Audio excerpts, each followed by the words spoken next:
आज हम मेरे पिताश्री चुनाव लड़ रहे हैं और हमारा जो हम चुनाव लड़ रहे हैं, जब पंजाबी लैंग्वेज की बात हो 8 शेड्यूल में तो मेरे पिता ने लड़ाई लड़ी, डेली वेजर पक्के कराने की बात हो तो मेरे पिता ने लड़ाई लड़ी, जब किसान आंदोलन में 80 साल के बुजुर्ग महिलाएं और पुरुषों को जमीन पर बैठ के प्रदर्शन करने पे इस सरकार ने विवश कर दिया तो मेरे पिता ने लड़ाई लड़ी। तो हम लोग हकदार भी हैं चुनाव लड़ने के। पर जो भारतीय जनता पार्टी अब चुनाव लड़ रही है, मुझे तो ये नहीं समझ आता, इनको तो चुनाव लड़ने का भी हक नहीं है।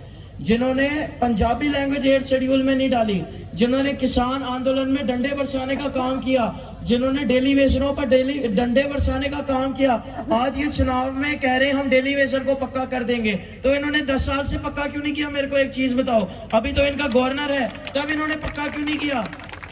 अब ये एक झूठे फिराक में है कि हम इनको एक झूठे वादे देंगे और चुनाव जीत के आ जाएंगे, पर ये एक बहुत बड़ा सपना देख रहे हैं। इतनी लंबी नींद तो कुंभकर्ण भी नहीं सोता था जितनी लंबी नींद ये लेने की सोच रहे हैं।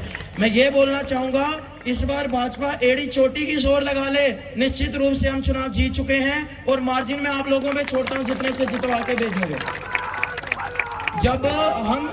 जब लोकसभा में हम मोदी साहब से टक्कर लेके 7,000 वोट आगे हो सकते हैं, फिर ये तो कोई खाते में ही नहीं है जो चुनाव लड़ रहे हैं, इनको तो हम देख ही नहीं रहे हैं। मैं तो हर दिन यही सोचता हूँ, मेरे जो कार्य, मैं कहता हूँ चलो जितवाना तो आपने वैसे ही है जो लोकसभा में ली, मैं कहता हूँ मार्जिन कितना होगा? तो हमने जो एक आंकड़ा सोचा है वो सोचा है 30,000 का कम से कम होना चाहिए, क्योंकि जो लोगों का प्यार मिल रहा है। देखिए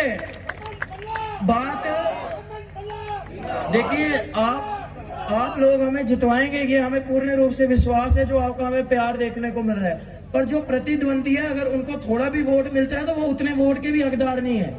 हम अगर चुनाव जीतते हैं तो सबसे पहले डेली वेजर को पक्का करने का काम करेंगे। ये कांग्रेस और भल्ला साहब की गारंटी है, ये मोदी साहब की गारंटी नहीं है। 15 लाख रुपया देंगे बैंक अकाउंटों में। फिर एक हमारी गारंटी है, जो 30 लाख रुपए रेफ्यूजियों के लिए मनमोहन सिंह साहब लेकर आए थे, वो पूरा अमाउंट आप लोगों को दिया जाएगा। भाजपा ने 4.5 लाख में आपको निपटाने की कोशिश की, हम पूरा आप लोगों को देने का काम करेंगे।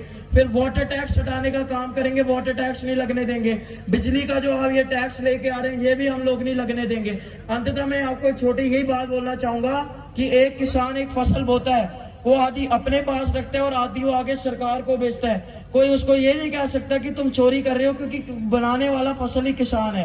वैसे बिजली बनाने वाले भी हम डोगरे, हम खुद ही हैं जो सलाल में, रियासी में बनाते हैं। तो ये हमारे से बिजली का पैसा भी लेते हैं, टैक्स भी लगाते हैं और बिजली भी काटते हैं। अब ये तानाशाही नहीं चलने वाली जम्मू कश्मीर के अंदर, मैं आपको बताना चाहता हूँ।